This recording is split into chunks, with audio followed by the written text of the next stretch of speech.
On today's episode of Titus and Tate, I am going to say words that I have never said in my life. Nobody has ever said in their life. These are words that I never thought I would say on this program. But Carolina deserved to win the 2017 national championship. Say it right now. That's a bridge too far.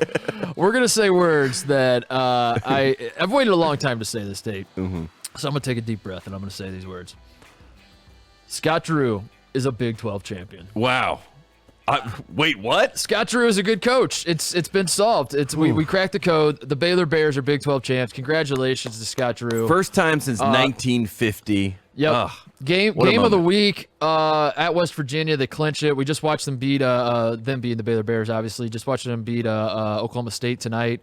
Baylor might be back, Tate. I think that's the lesson we're learning from this week. Baylor came out of pause and they lost, to Kansas. And after the game, Scott Drew did point to, COVID protocols being their kryptonite. Yep. We remember that. And now, they get back on the tracks, which is like what we like to see. What did Superman have to do to get rid of the kryptonite? I forget. I'm not up on. Just fight. Just fight through it. Another big story in college basketball this week: Illinois beat the snot out of Michigan without Ayo Dosunmu. Beat the snot out of Michigan. This was I'm excited to talk about this, and because it's not like what happened on the court is almost the secondary story. Yes, what's happening between these two fan bases? The fan bases are the show. To the game. Yes, the during the game, like the whole scene is hysterical. So we're gonna talk about that. Also, Andy Katz is joining us as he does most Fridays. We're doing some tier talk with him. I caught him off guard with the question. Yeah, you have a big question. I have a big question at the end of our time with Andy Katz. I caught him off guard. Here's a hint: 5'2". there you go. And a Pac-12 update. It's Friday.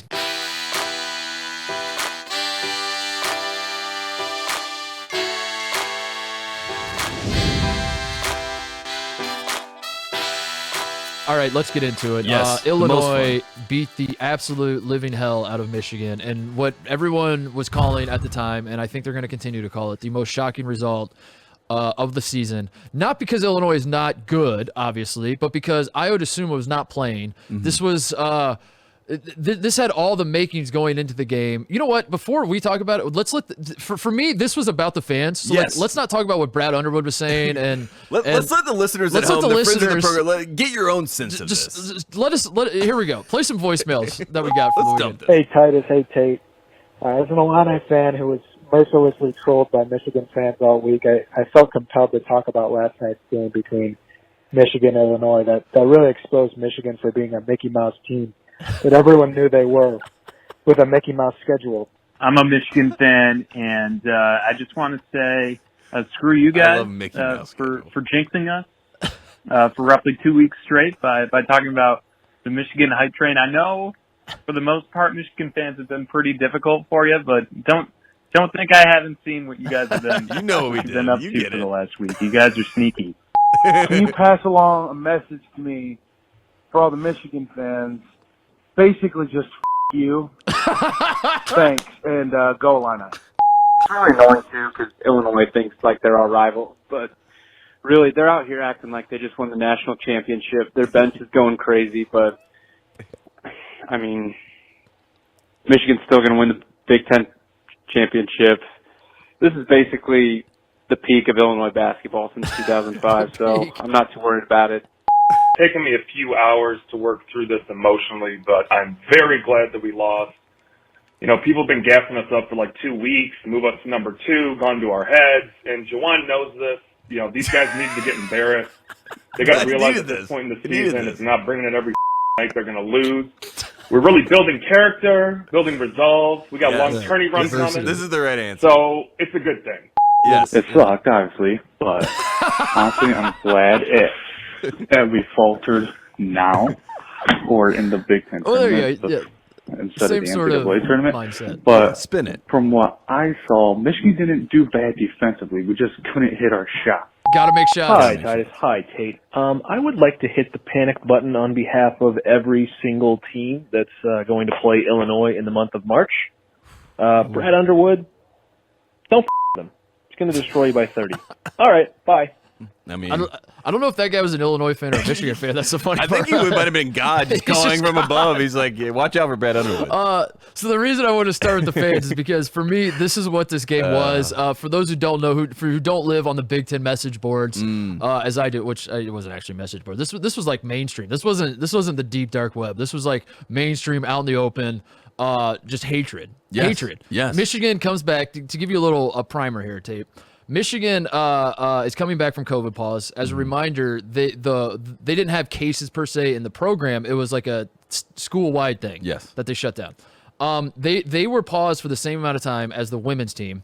The women's team had a game against Purdue, who's in last place on the day they were quote unquote cleared to play. Whatever. The men were supposed to play Illinois that night.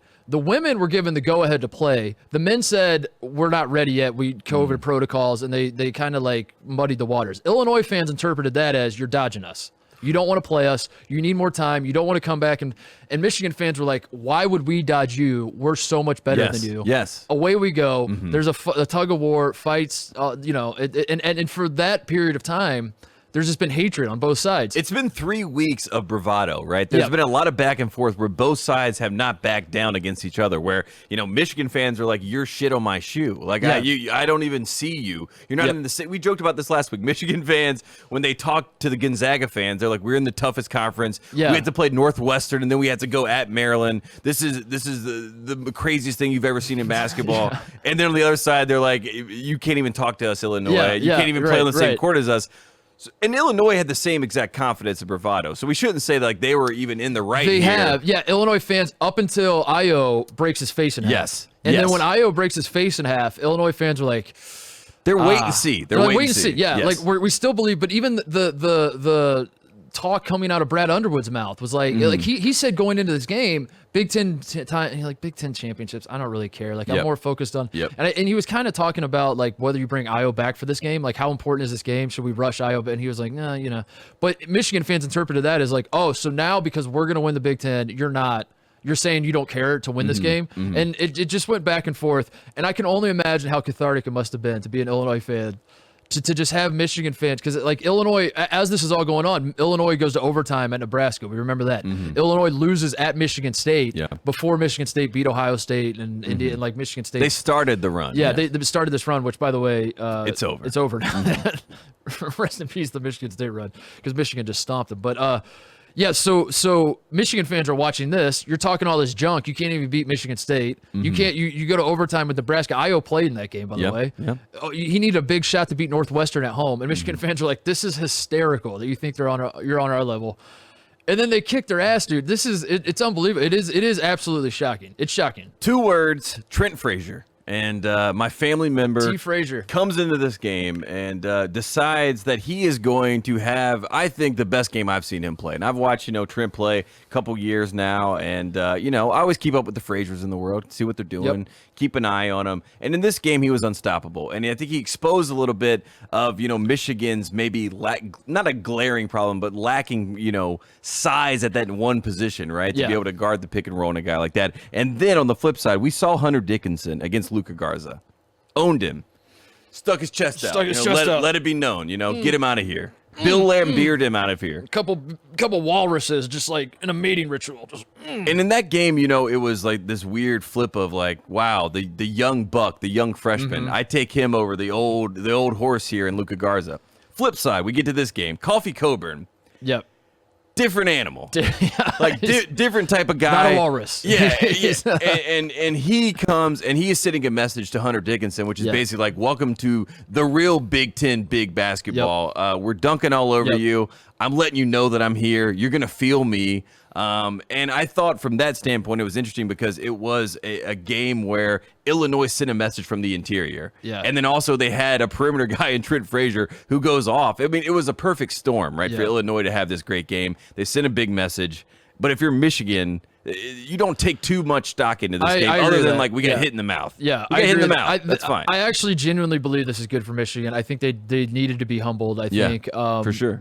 The fans maybe too. The fans too. I think all of them. I think like together. this is why we brought up the Intercontinental Belt. This idea of the Intercontinental. There's Baylor and Gonzaga, and then there's the third team, and we've seen it over and over and over. the team that is the third best team that's anointed is just like the bravado is through the roof. Yes. It's like we are on the same level as Gonzaga and Baylor. We are proving it time and Andy, time again. bump us up. Bump us up. Tier Andy, one. Put it, yeah, please. we're tier 1A. Yes. Put us up there, Yes. Andy. Yes. And then they lose. You pass it up. Like Alabama, we saw with them. Alabama, if you and I came on here and did a show and we were like, Alabama's pretty good. And we would get Alabama fans are like, pretty good? Are you kidding me? Pretty good? And they would get like, it's not enough. It's never enough. Houston right? fans. Houston. It kept happening. Ohio State, we had our run. I got a little carried away.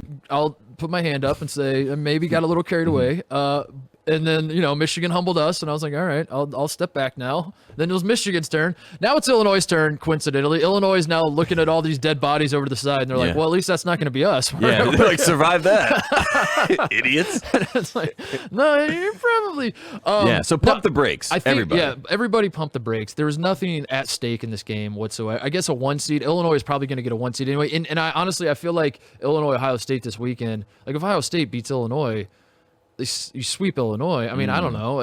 Ohio State, So I don't think like this game, anything was settled other than this fight amongst the fans, basically. Yes. That was it. That was all that was settled. And Illinois won it a big way. Yeah, and if you're Michigan, right? I mean, they're not even looking at this game as an issue of sorts. Like, look, we needed to lose a game. We're fine. We're okay. And now they're playing the long game, but we want to get to March. They win the Big Ten. They beat Michigan State tonight. They get to celebrate. Chris Webber tweets, congratulations to Michigan. Go Blue.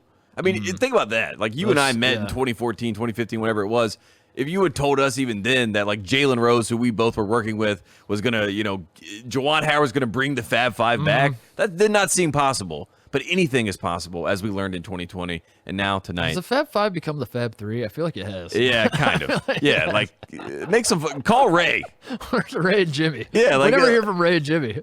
I mean, we even get Jimmy more than Ray. Like Jimmy, call Ray. I do think this is good for Michigan. Like, not obviously losing is not good, but it's they just need to be humbled and they'll be fine. They won the Big Ten. They're gonna get rings that say Big Ten champions.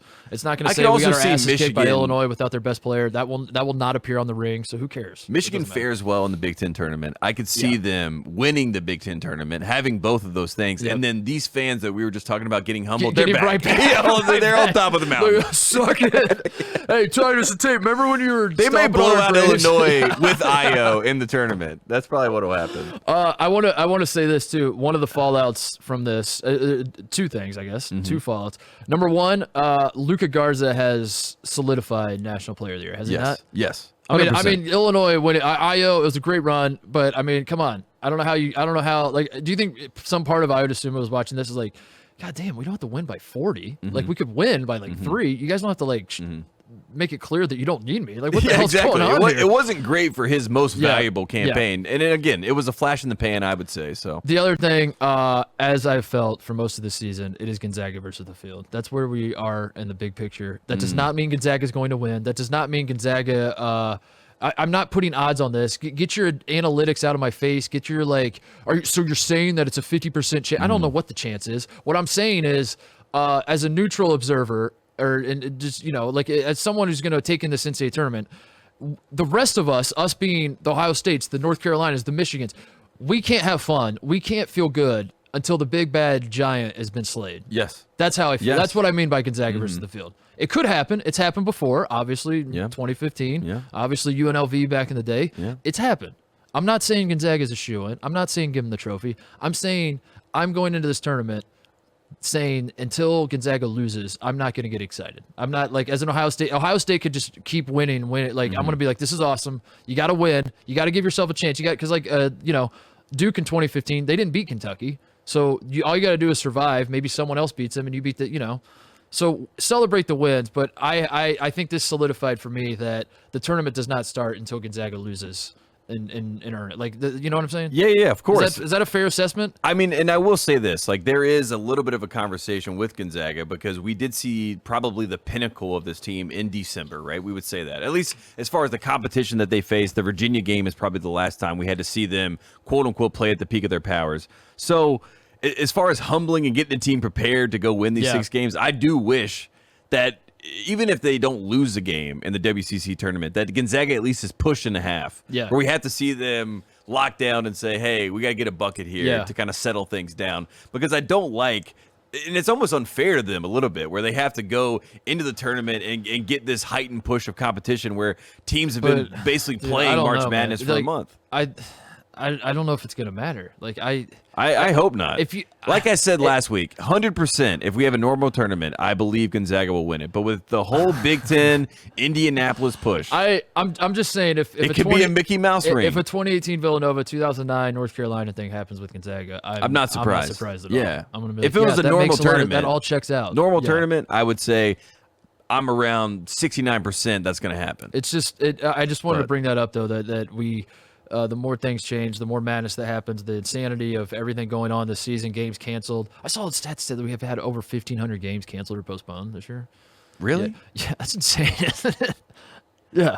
Wow. But all of that going on, we're right back where we started. We're coming into the season. Luka Garza was the National Player of the Year. Gonzaga was number 1. And I'll be damned, look at us. Coach K knew it. Just play the tournament. Just bring everybody to the field. But let's talk about the Baylor Bears a little bit, please. Because Scott Drew. We have to give props. I don't think I've ridiculed Scott Drew. I've just pointed out facts. We're at hashtag Just Facts podcast. Always have been. Won't apologize for it. Yeah. We don't talk about our feelings. We talk about facts. And the facts were Scott Drew has never won a major conference championship ever. In tournament, in regular season, he's never been to a Final Four. And I just like pointing that out because it's just an interesting stat. God, that stat is no more. That stat is dead. It's done. Scott Drew's a good coach. Stamp it. Scott Drew won the 2013 NIT, and we all forgot. People forget that he did that, and we did not give him the credit for doing that. To your credit, every time I say he's never won a trophy, you're like, no, hang on. I do want to keep bringing it up, and it was nice because this game in West Virginia, we talked about last week, that's a team. They're very good. Very good. And very good. Final Four team, in my opinion. Yeah. I am all eyes on West Virginia. They could win it. They could win. Yeah. Like, I don't think. I mean, of course. They gave Gonzaga Gonzaga's best game. They gave Baylor. They lost by 5, right? They lost by 5. Yeah, it was the Suggs game. Suggs tore his Achilles and then taped it back together. So, yeah, I mean, pretty ridiculous when you think about the fact that this Baylor team on the road at West Virginia, a title contending team, you know, they're getting pushed to the brink. This was, you talk about execution at the end of a game. It was beautiful. I mean, it was great. It was great awesome for the Big 12. And then later on in the day, I would watch, you know, ACC, Georgia Tech versus Duke, which is basically the opposite execution of this. But regardless, I just want to say, just from Baylor's standpoint, the fact that Jared Butler, look at it, look at Scott, look how happy they are. It's so cool, and you could feel it, like the hurdle that they got over, and the fact that this team got to celebrate something. Right, they've won so much, but like we've joked about, they haven't been able to celebrate anything. Yep. You know, other than like one win, and now we got to go to the next game. Yep. And now they finally got to do that. Scott Drew got to do that. And Scott Drew, randomly enough, my parents, 2010, in Puerto Vallarta for their anniversary, had dinner with Scott Drew and his wife. They did not. What? Yeah, my mom and dad met Scott Drew and his wife. I knew that you met him. Yeah, at the pool, and then ended up having dinner with them that night. I didn't know that part and my mom told him all about Duke cheating him in the 2010 Elite Eight.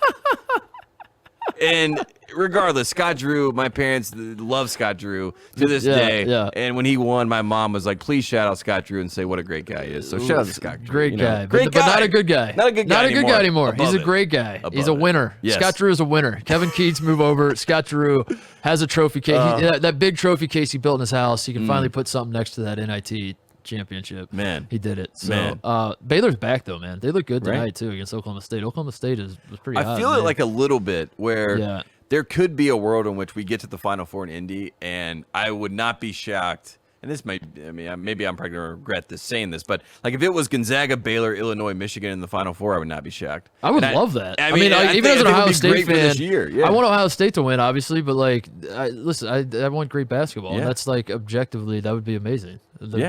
Just the fact that you said it, right? We started this year with a preconceived notion of Gonzaga, Garza, those have been checked. Yeah. Boxes have been checked. The fact that we get to a Final Four where the top teams are there, that would be nice. I don't want to put an asterisk on this, so I apologize to Baylor fans if it comes across as that. I'm not doing that to Scott Drew. I just want to have a bigger picture conversation about regular season conference titles. Yes, this year specifically. Yeah, because like we talked about this on the show around this time of year, the last couple of years, just how they're sort of being devalued because there's obviously March Madness has become as big as it is. It like seems to get bigger every year where that is the focal point. You talk to people about like whether a coach is good or bad.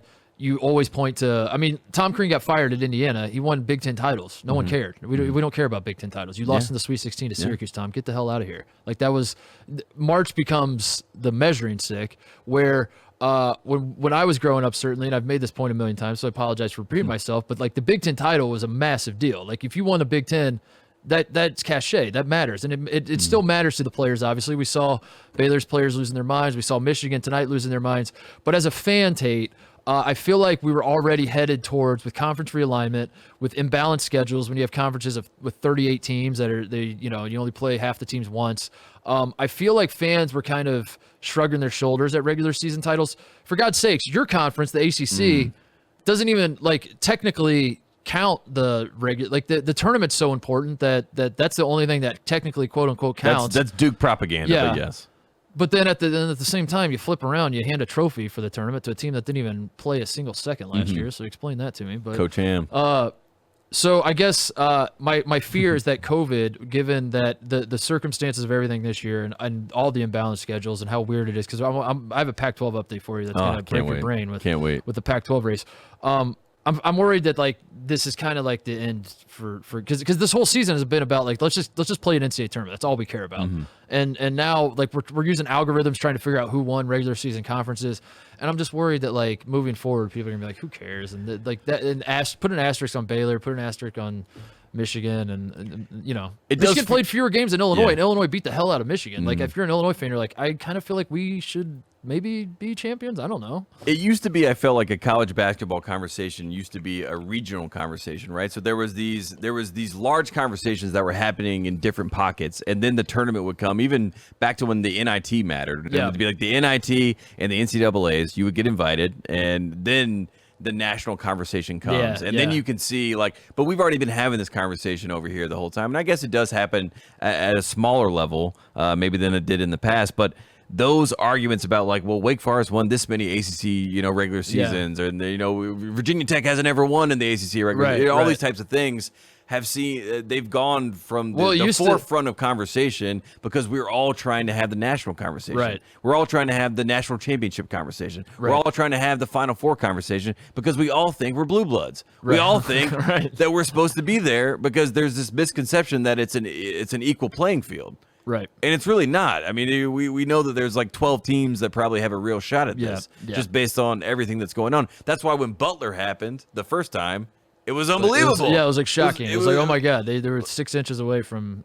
They could have done it, and they weren't one of those 12 teams, and that's amazing. And in general, what I'm saying is that college basketball, we judge everything now by March. We judge everything by the final tally of the tournament. Yeah. And that is why Mark Few, we're still saying we can't coordinate him.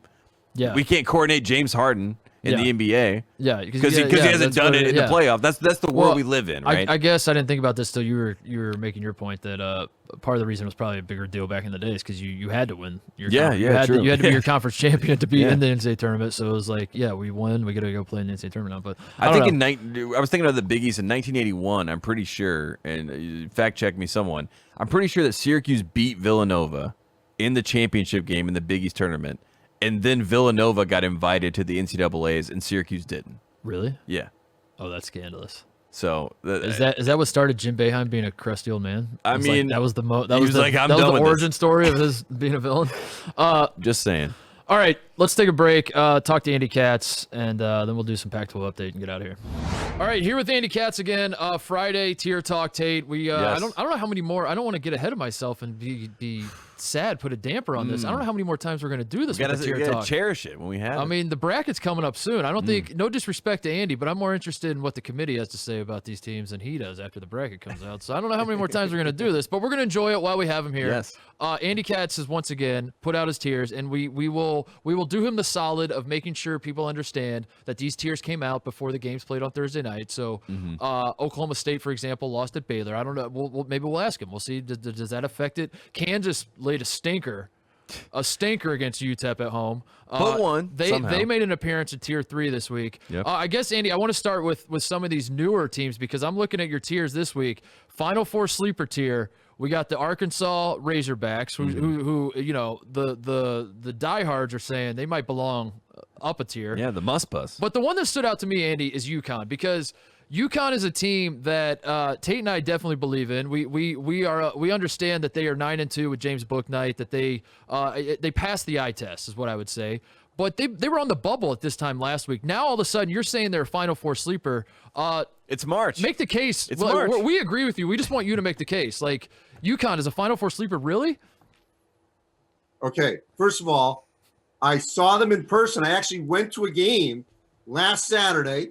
I did the UConn Marquette game for Westwood One, so with my own eyes, all right, and I saw James Bouknight and RJ Cole. And I'm not saying that Bouknight is Kemba or Shabazz Napier, but he has the ability to carry this team far. And RJ Cole, the transfer from Howard, is sort of like a mini Vinnie Johnson, dating myself there, but he's a little bit of a microwave where he gets hot and he's got, heat check and he's stocky. And the two of them, that 1-2 punch, they can do some damage and they will be very difficult to contend with. They're defending. And, you guys like me to look for an outlier, a team that could be in that 7 to 11 range of seeding that could make a deep run, and they fit that profile. And UConn traditionally, I mean, if the NCAA tournament's always crazy, obviously it's March Madness, but when tournaments get really, really, really crazy, and you're like, what the hell is going on here? It seems to be a UConn tournament. Yeah, UConn rises to the surface. And this so far has all the makings of the dumbest tournament we've ever seen, just given the circumstances of everything. So, I don't know. Yeah, there's that. There's that. And Andy, I want to ask you about another sleeper team that's on this list that I think fits what you just said about UConn, and that's Purdue. Purdue has a lot of freshmen that are very interesting. Zach Edey was the first one that we were kind of intrigued by, obviously, because he's the big man on that team. But obviously a lot of talent with Purdue. They'd never made a Final Four. We remember the Carson Edwards game the last time we had a tournament. They made it, just to be clear, Purdue's made a Final Four. Just like, my father's propaganda. Yes. Matt Painter's never made a Final. This for iteration our show, of Purdue. For our show, we're talking about, yes. In the Coach Titus. As a Purdue has booster, never made a Final Four, as we know. But Andy, what do you like about the Boilermakers and a chance for them to make a real run? Well, first of all, as we talk here, they're in the top 4. They're getting a double bye in the Big Ten tournament. Crazy. Which speaks volumes. You're in the best league in the country, and Purdue was one of the younger teams. And for them to earn a double bye, if that holds, that's pretty remarkable. Secondly, the combination of Travion Williams and Zach Edey, you've got one player who's thick and strong, sort of equal to Kofi Coburn to some degree, and then Zach Edey, who's 7'4", and causes all sorts of matchup problems. That 1-2 punch inside, how many teams could match that? And then Jaden Ivey, I think, is going to be a special talent. He is just scratching the surface with his abilities. And now Sasha Stefanovic, he was out for 3 weeks with COVID. He finally is hitting some threes. You get him going, Hunter making some shots. I think this is a very dangerous team. They're committed to defense. And Matt Painter, very even Steven, never too high, never too low. And they reflect his personality. I really like this team potentially getting to the season. I like the Matt Painter redemption tour, too. After the whole, there was a lot of fallout last year talking about Nojel Easter and how he treats his players. And then you see these young guys, and they love playing for him. And I think it's been a great year for Matt Painter. Not even just this past year. I think like a bigger picture Matt Painter point we should make is that like growing up in Indiana, Purdue was always the little brother. They were always the program that could never do anything in March. It was always like cute that they thought like they make the Sweet 16 and they're celebrating. That's the hilarious. Coach Titus conundrum. That's like, and it's to Painter's credit, to the credit of what Purdue has built, is that now people trust Purdue. Now you have Andy Katz is like, Purdue's asleep. Like Purdue could, we haven't seen them make a Final Four in this iteration of Purdue, but like, I think he deserves kudos for that. So I hate that we're agreeing with Andy. So I'm gonna mention this, Andy, because this is the one bone to pick I have with you. So Tate and I are West Coast guys. We are famously the only national college basketball podcast that devotes a lot of time to talking about the West Coast. And we are. Now, I have deep West Coast roots, just so you know. Well, it's not showing when I'm looking at your tiers here, Andy, because we have Gonzaga at the top. Well, I worked out on the West Coast for 8 years, but go ahead. Okay, well, we have Gonzaga at the top, and then the only other team that makes an appearance is San Diego State, which, let's be honest, you threw them on there because someone told you they've won 10 games in a row or something. You're like, oh, damn, I better throw them on there. You didn't actually want to do that. Where's the Pac-12, Andy? The Pac-12 gets no. How come when the Big Ten beats up on each other, when the Big 12 beats up on each other, everyone's like, that just shows how strong this league is. But when, say, Colorado loses to Cal or something, it's an indictment on Colorado. How come the Pac-12 doesn't get that benefit of the doubt? Okay, two things. First of all, on this show, you guys, if I'm not mistaken, kind of gave me flack when I had USC pretty high. Yeah, I still remember. really like USC, but they've had some moments that I've questioned, their sort of, and they look great, by the way, in destroying Stanford this week. So that's a positive. Mm-hmm. Maybe they now are going to have some consistency. UCLA can only go so far. We knew that without Chris Smith. Mick Cronin's done a great job.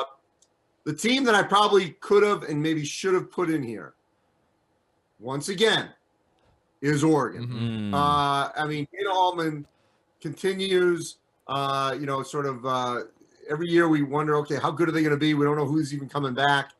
And yet, there they are at the end. And the fact that Oregon could end up being the best team in this league with a complete roster reshuffle after losing, notably, Peyton Pritchard, just says more about this program. And they've had multiple pauses, too. And Chris Duarte is now having a great second half of the season. So Oregon could be the team, even though I think USC is more talented. Yeah. But Oregon could be the team that has staying power. And look, I like Colorado. I really like McKinley Wright. Evan Batty is like one of my favorite people I've interviewed. But it's a hard sell to be all in on Colorado. Because to your point, just when you want to be, they lose to Cal and Washington. Yeah. So that's my concern on the Buffaloes. So there's 4 teams, right, Andy, in the Pac-12 that get in? Probably best case scenario, 4 teams. The 4 definitely. Yeah, I mean, it's kind of disappointing because Stanford had moments earlier this season where they could have gotten in. Not going to happen. Yep. Obviously before Arizona took itself out, we're probably looking at them as a possibility. Yeah, I mean, to me, it's Oregon, the LA schools, and Colorado. Another thing that stood out, and I said this at the top when I was setting this up with you. I want to talk about Arkansas. By the way, I should say that Arizona State should have been in this group. Yes. I picked them to win, but they've had a completely disjointed sideways season with injuries and COVID. And I feel bad for Remy Martin because he's one of my favorite players also that I've been interviewing over the last couple years. If it's any consolation, Arizona State fans, even if they had no adversity, they still were going to find a way. I don't know what happened. Yeah. Look good on paper. I want to talk about Arkansas, Andy, because so Arkansas is red hot. First of all, they've won 10 straight SEC games. They smoked Alabama. Their one loss in that stretch, like the reason we say SEC because they lost at Oklahoma State, but even there they were hanging tough, and they're playing very, very well. They play great defense. Moses Moody's a star. They check all the boxes, and yet you put them at the Final Four sleeper. And if I'm an Arkansas fan, I'm looking at this and I'm saying, why are they not a title contender? And yet I kind of agree with you, Andy, and I can't articulate it. Like, I can't figure out why I don't believe in Arkansas as much as I should. There's nothing wrong with them. They're very good. There's just something about it. I'm like, I don't know if I see Final Four. So can you articulate it for me? Why is Arkansas tier 3, given how hot they are, given that you can make an argument that they might be playing the best basketball in the SEC. They just beat Alabama. They're beating all the best teams in the SEC right now. Why is Arkansas not a Final Four contender? I'm concerned about their experience. They don't have it. And that, I think, could rear its head deeper into the tournament. Outside of the SEC Big 12 Challenge, they went really soft in the limited non-conference before. Maybe it would have been different if we had a normal non-conference. But they scheduled very light. And I think that's also why they sort of slowly came upon the scene as they continue to build wins in the SEC. The SEC clearly is not as strong as we thought. I mean, Tennessee's a complete dysfunctional show in terms of any kind of consistency. So I wanted to include them, but I wouldn't be all in on them because I got to see a little bit more, especially in the SEC tournament. How do they handle back-to-back kind of situation? And Andy, we have to ask now, we're going to get to tier 1 because I think that is obviously the biggest news that we get. Illinois takes on Michigan. They send a statement with Io sitting on the bench. They blow out Michigan. We had bumped Michigan up ahead of Baylor I think last week, Andy. That was the big news. Now Illinois is ahead of Michigan. We got 4 teams in Tier 1, a Final Four finally. We got there. How do you feel about Michigan, Andy? Did you think about, bumping them down, or do you feel good enough leaving them there? Well, now after what they did to Michigan State and winning the Big Ten regular season title, they're back. I feel very good about them where they were. There was definitely cause for concern with the way they played against Illinois. But, you could argue they were due for a stinker after being out for 23 days. But I think about 2 hurdles, and I talked to Isaiah Livers actually after that win against Michigan. There were 2 major hurdles that this team had to deal with. One was being off for 23 days, and they passed that A+ because they came out of that, and within 3 games, 1 at Wisconsin, 1 at Ohio State. Then they get slapped in the face by Illinois. Okay, how are you going to respond? You flip around a couple of days later, and you destroy your rival Michigan State. Now they get this make the pickup game this weekend at Michigan State. We'll see how they handle that. But, to win the Big Ten regular season title, when they weren't expected to compete for it, when you've got a Ivy League transfer point guard, a wing from a team that finished at the bottom of the ACC, a big man in Hunter Dickinson, who arguably could be, one of the 10 All-Americans, first and second team, and should be the freshman of the year in the Big Ten. All that together, and the intensity and passion in which Juwan Howard has been coaching, and the way these guys love him. And we talked about this last week, if you remember. Mark said it wasn't fair to ding Mark Few because he went undefeated. Yeah. I wasn't dinging him. I just think what Juwan Howard has done, it's so close. We're a 1 and 1A millimeters. I'm leaning Juwan right now with everything. I am that too, he has Andy. gone through I'm right there with you. and what he accomplished and winning the best league in the country. So you're saying Mark Few, if he would have played Illinois without, I would assume he would have lost by 24 or more instead of 23. Like, what is that? No, it's not a slight on. It's not a slight on Juwan Howard. It's like, what if Mark Few doesn't win Coach of the Year this year? Will he ever win? He should quit. He should be like, what else do you want me to do?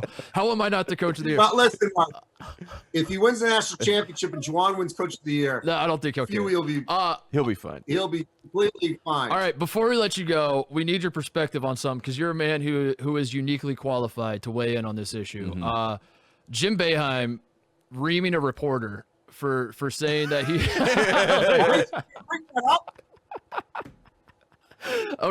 Jim Boeheim tells a reporter, like, I'm paraphrasing, you're 5'2" and you never played. I've been coaching for 45 years. For those who don't know, 8 years ago, Jim Boeheim famously called out Andy Katz, called him an idiot. He called him disloyal. So as someone who has been in this reporter's shoes, do you have a word of advice on how to handle this when Jim Boeheim calls you out publicly like this? Okay, first of all, we have since repaired that many years past. Of course. There are some Syracuse fans. No, I will tell you this, if I can. Yeah, please. There were some Syracuse. You know how you get those stories? How like there were people from World War II on like an island out in the South Pacific that didn't know the war ended. Yeah. Okay, there were some Syracuse fans that the war's over. Syracuse fans. The war between us ended years ago. Yet I'll still get these emails as if these Syracuse fans were under a snowbank in upstate New York and had never read anything on the internet, okay? Because they think it's still going on, right? This is not 1946. It's over. It's over. Right? There's peace. Anyway, number one, so that's good. I'm 6'1", so I was not called 5'2". I think it's a little different, whether it's Jim or anyone else, when you are literally like separated by, a social distance 6 feet versus a computer screen, where you can actually feel it, coming at you, and you actually feel every other camera and person turn and look right at you. So that's a different feeling than a Zoom breakdown. Best thing is let it lie, let the person vent. No need to throw your stats out. You can hit a jumper.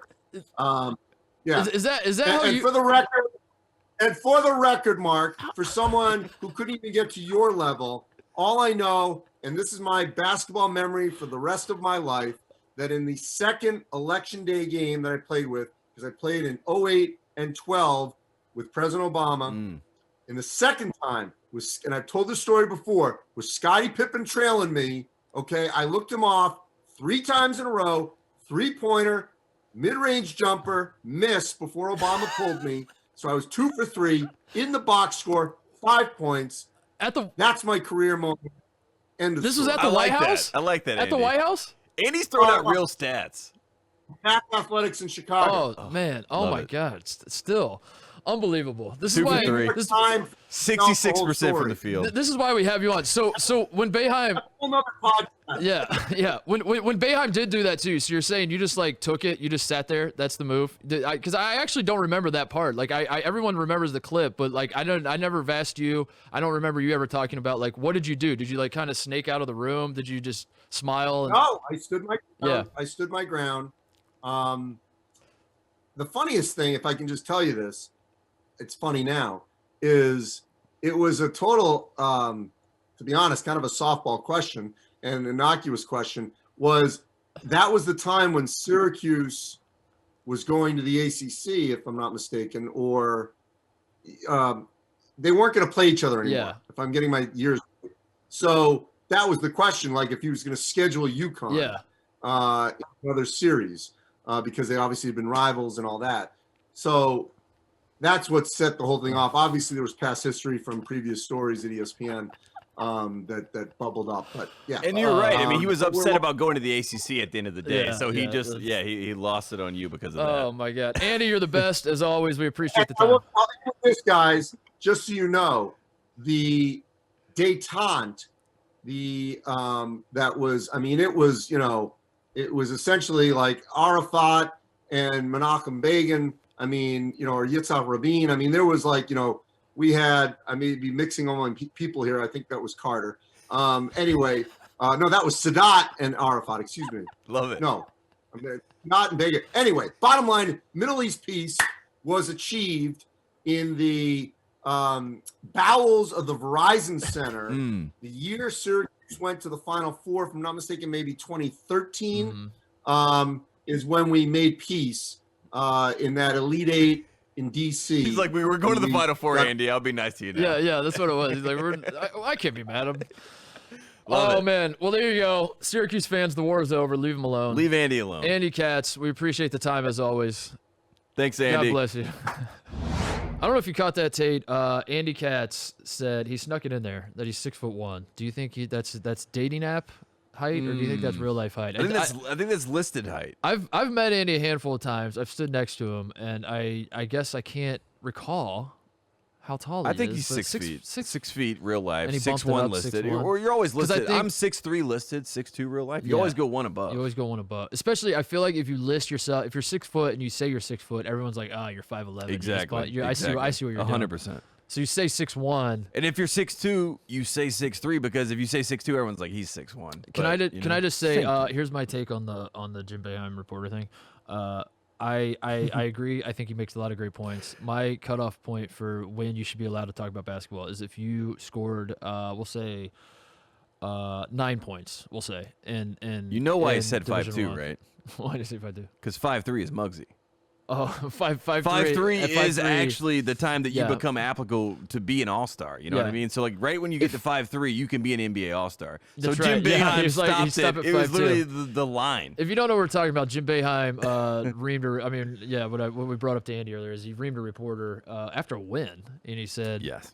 He basically, there's some reporter that's been like questioning his lineups all season, and he was like, I should be listening to a guy that's never played basketball and is 5'2" instead of me, who's coached for 45 years.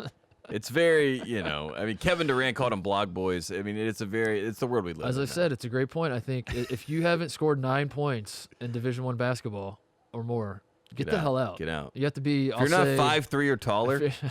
I'd say 6'4". I think if you're 6'4", you scored 9 points. Everyone should. That's my cutoff point. Nice. And anything less than that, get out of here. Get out of here. You don't know anything.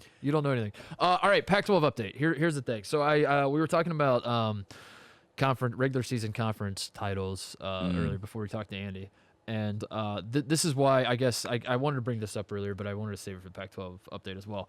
Here's your Pac-12 update standings. Here are the standings right now as it stands today. Oregon is 13-4. technically at the top by win percentage. USC is 14-5, so one more win, but also one more loss. So you do the math, it comes out they're a level below. UCLA is 13-5. All three of these teams have one game left. So if Oregon plays Sunday at Oregon State, if Oregon loses at Oregon State, USC and UCLA play each other. They're playing at Pauley. So if USC wins, Oregon loses at Oregon State. Last year that was a great game. We were at that game.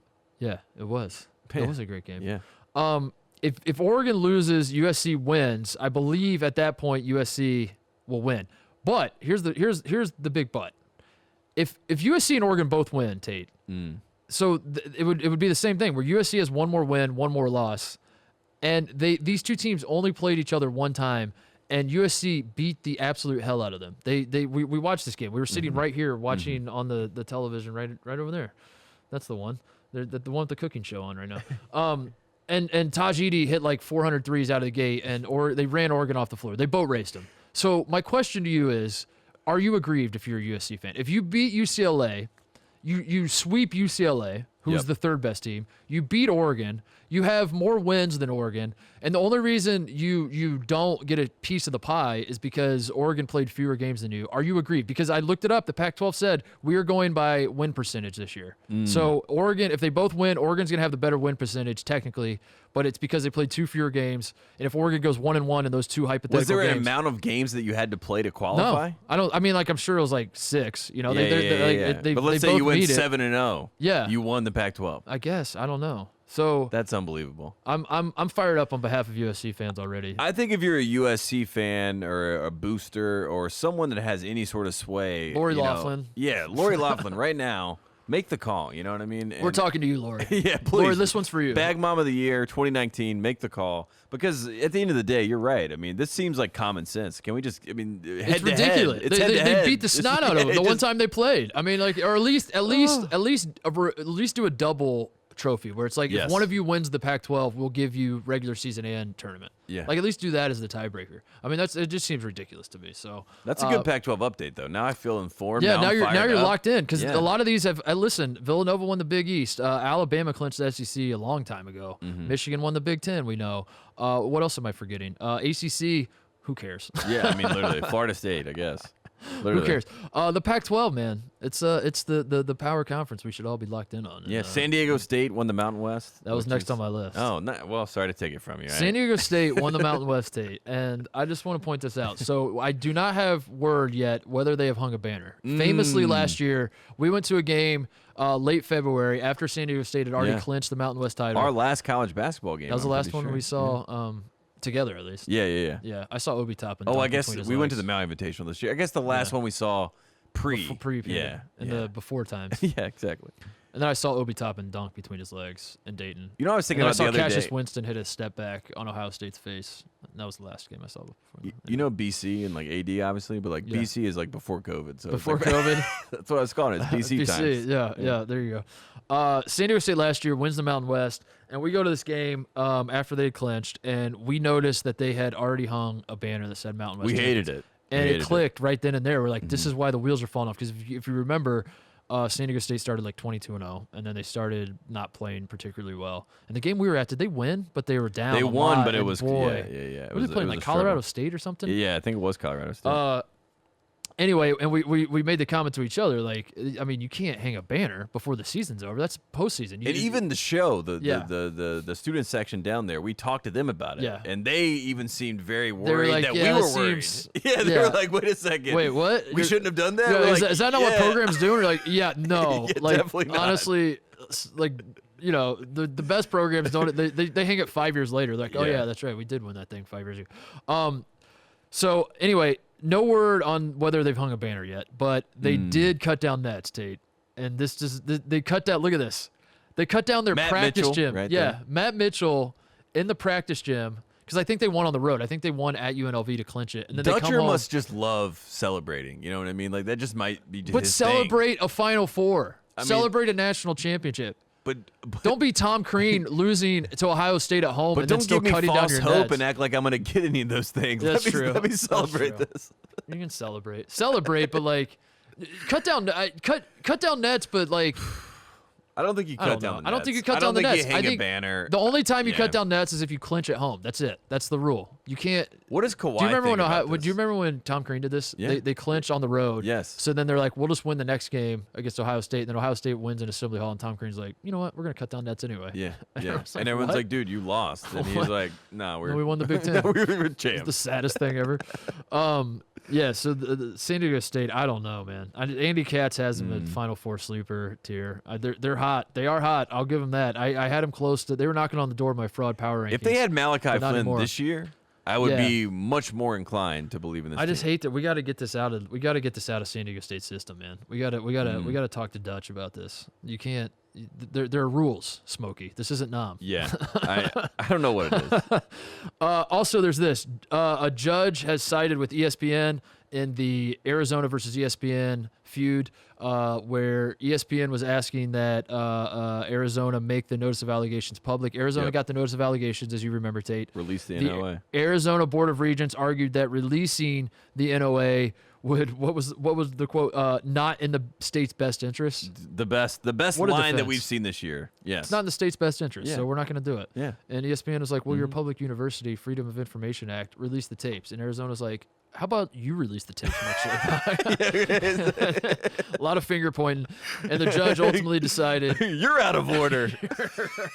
The judge ultimately decided that Arizona has to release the notice of allegation. So there's no timeline apparently. I'm guessing I'm going to take a huge swing here and guess what's in these notice of allegations. It's not good for Arizona. It's not good. I mean, It's not good. Who's holding on by less of a thread? I mean, Sean or Archie at this point. I mean, the Miller brothers, if they survive into next year, I think we have to give them kudos at this point, especially Sean. I mean, I think how many more shots can this man have shot at him? And he's the Teflon Sean. I think we're gonna look up in like 5 years, and like Archie's coaching at UC Riverside, and Sean's at UC Irvine, and they just have heated rivalry. Let me just say, if you think about Northridge with Gottfried, Sean Miller. you get Sean And then Miller you in there. Oh man, you got Damon Stoudemire at Pacific. Yeah. You got Lorenzo Romar at Pepperdine. Mick Cronin's UCLA's head coach. People forget that. I don't know. I if mean, that's Larry ever been Brown's making mentioned. phone calls to get in that conference. I mean, there's a chance. That's a conference. My last note is this: Arizona State tonight got they look good out of the gate at Colorado, and Tad Boyle had to call timeout and lost his mind on his team. And Colorado picked it up, and Colorado ended up winning the game. But going into this game, so this stat is going into this game. I don't know where it stands now, but going into this game, Tate, according to VegasInsider.com, which, listen, name sounds prestigious. Yeah, sounds good to me. Sounds prestigious. According to VegasInsider.com, the future odds, they list all the national championship odds of these teams winning national champions. Arizona was still on the board at Arizona State was still on the board at 66-1. Now, if you need a frame of reference, because you're not a gambler, I'm not a gambler. So if you're someone that doesn't gamble and you're like, what does that even mean? Give me a frame of reference of what 66-1 means. First of all, Arizona State was 10-11 going into tonight. They're now 10-12. 66-1 puts them at the same level as Michigan State, who is hot and is going to maybe sneak into the tournament, we think. I don't know. It's still a lot to shake out there. Also, 66-1 on VegasInsider.com is better than the following program, State. The Duke Blue Devils. Yep. The Kentucky Wildcats. Wow. The Syracuse Orange. And are you sitting down? Because this is insane. Don't say North Carolina. No. Okay. The Clemson Tigers. Arizona State on VegasInsider.com has better odds to win the national championship than the Clemson Tigers. There may be an argument to be made that Clemson and Brad Brownell in general are probably the most disrespected group of people in college basketball this season. And they had this moment in time where, they beat North Carolina at home, kind of blow them out. And there was some, heads turned. They're like, oh, what's going on at Clemson? You and I even talked about Clemson, about how great their defense was, and similar to Virginia that we've seen in the past. They actually have a legit shot to make a Sweet 16. Yep. And once you get to the Sweet 16, as we know, as every analyst knows, anything is possible. Anything can happen. Anything can happen. So that's insane to me. That's also, insane. Arizona State is 10-12 now.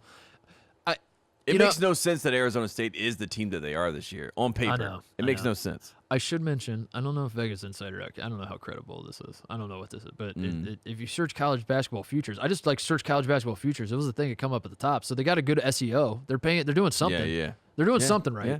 Google. So there you go. Arizona State, not dead yet. All Arizona State has to do to make it into the tournament, Tate, is do something they've literally not done all year, which is win 4 games in a row. Yeah. If they can do that, if they can just win 4 games in a row for the first time all year, they're in. And then if they can get in, all they have to do then is win. Can you imagine? They've not won more than 3 games in a row. And we're now counting on them to win 10 in a row? No, I don't know. And if you watch them play, I mean, Bobby Hurley pulled Remy Martin out of the game, his senior point guard, and it looked like they were just disgusted with each other. You know, not to only make it about body language, but it doesn't look like a team that's clicking, that's like coming together right now to make a run, to say the least. Yeah, but anyway, if you want to burn your money, go throw throw 66 to 1. Throw Better odds than Clemson. Can you believe it? I guess that's what are Clemson's odds? How does gambling work? By the way, where like some people are listening to this right now and they're like, oh, that's a good value. I should put money on Clemson because like I don't. This is why I don't gamble because like people.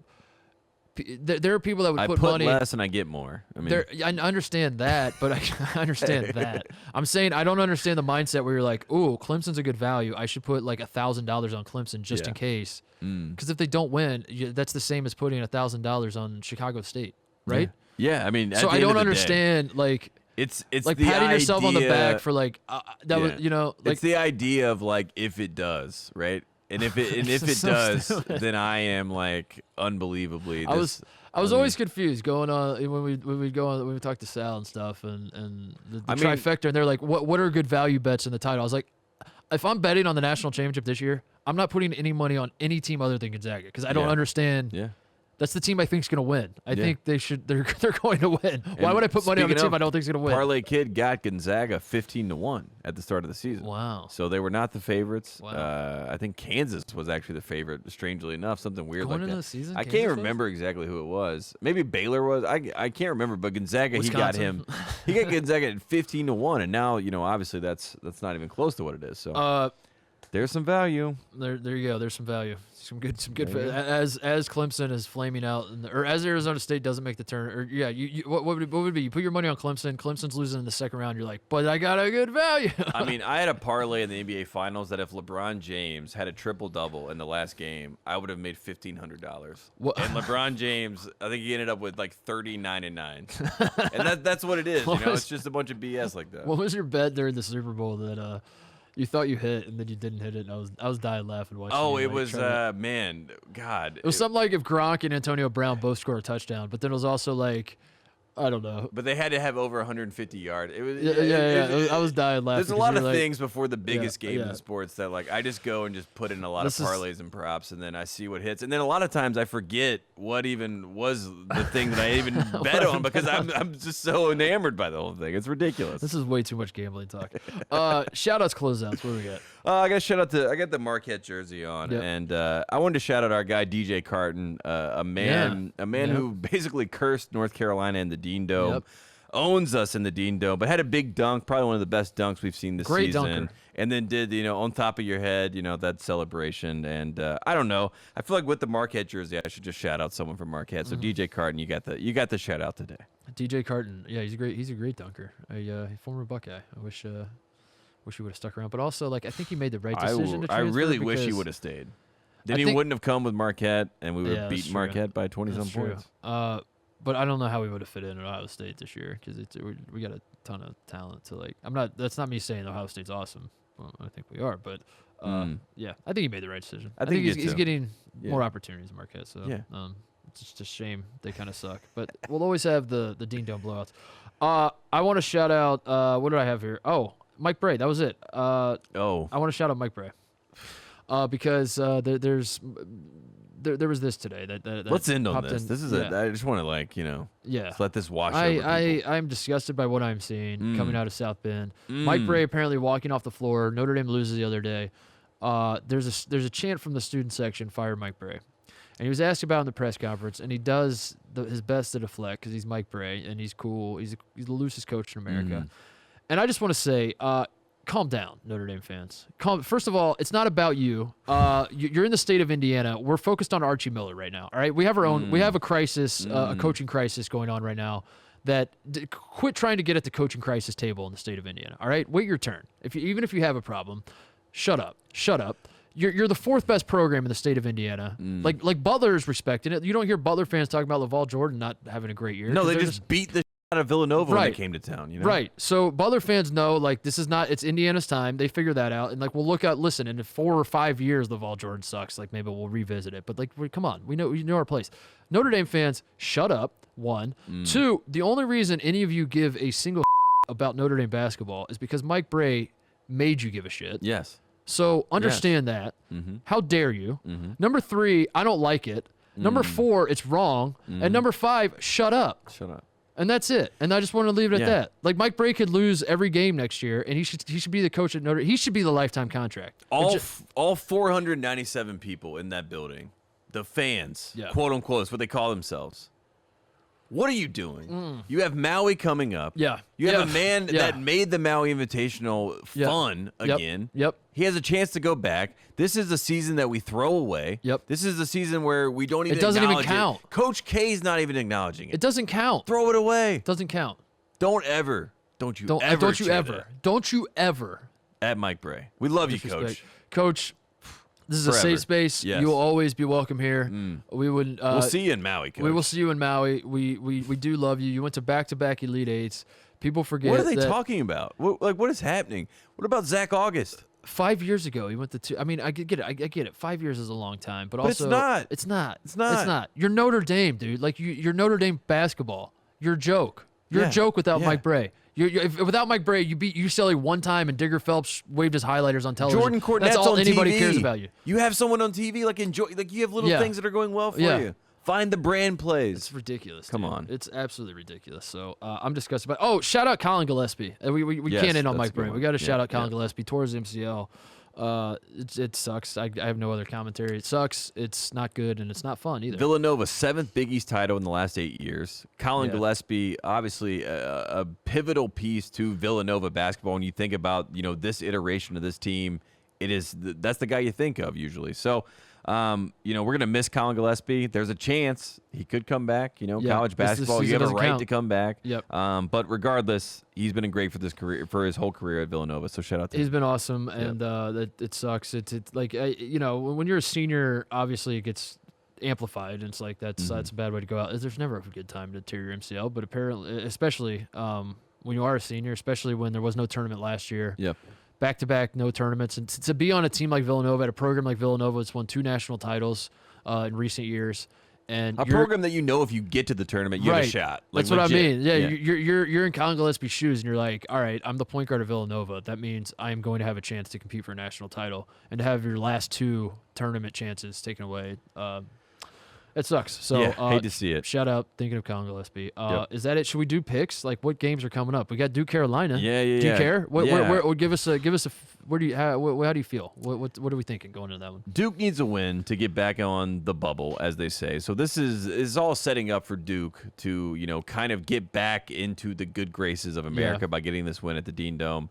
I have a deep hope that North Carolina, just like Louisville did, can sweep Duke this year. If there's any year to sweep Duke, this is the year to do it. You did it the year that Zion was there. People forget this. You swept them, but then you played them in the ACC tournament and you lost that game, right? So let's sweep them clean. Let's avoid them in the ACC tournament, and let's move on with our lives. That's all we can ask. That's all we can hope for. This North Carolina team, this Duke team, they're not good, Titus. They both lost their last 2 games. They both of them were trying to throw the game before so they could get we're down, but now we got to come back. So I don't know what's going to happen. I don't like that it's at the Dean Dome. As much as a lot of people would say, why would I not like that? It just seems like all signs point to Carolina needs this win, and this team has shown me one thing. Who needs it more? Carolina needs it more for sure. Duke. I mean, Duke's season is over. I mean, it is. I mean, unless. I mean, I never will believe K's off, and not going to make the tournament until I actually see the bracket come out. But right now, they have no chance, in my opinion. You know who has an 87% chance? Georgia Tech. Wouldn't that be an argument for them needing it more? That if they beat Carolina, maybe they're back in? That is not going to help. Beating a crappy team when you're crappy is not going to help. Get him out of here. Go home. Take a break. K, take a break. So do you think Carolina's going to win in your heart of hearts? Yes. All right. There it is. See you guys next week. Hey there, thanks for watching Titus and Tate. For the full friend of the program experience, subscribe right below and come join us for all things college basketball. The action is heating up. Come join Titus and Tate.